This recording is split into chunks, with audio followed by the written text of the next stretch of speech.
بسم اللہ الرحمن الرحیم۔ السلام علیکم ورحمۃ اللہ وبرکاتہ۔ خاموشی میں نجات ہے۔ حد درجہ کوشش کریں کہ اللہ کے ذکر اور نیکی کے کاموں کے علاوہ زبان کو حرکت مت دیں، کیونکہ زیادہ بولنا دل کی سختی کا سبب بنتا ہے، اور اللہ سے سب سے زیادہ وہی دل دور ہوتا ہے جو سخت ہو۔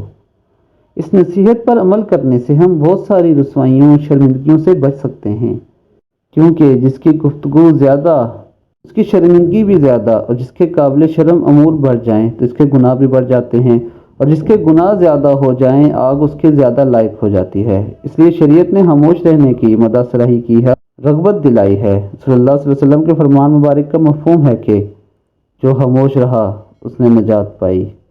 سبحان اللہ دوستو، اللہ تعالی ہمیں حدیث نبی صلی اللہ علیہ وآلہ وسلم پر عمل کی توفیق عطا فرمائے۔ السلام علیکم ورحمۃ اللہ وبرکاتہ۔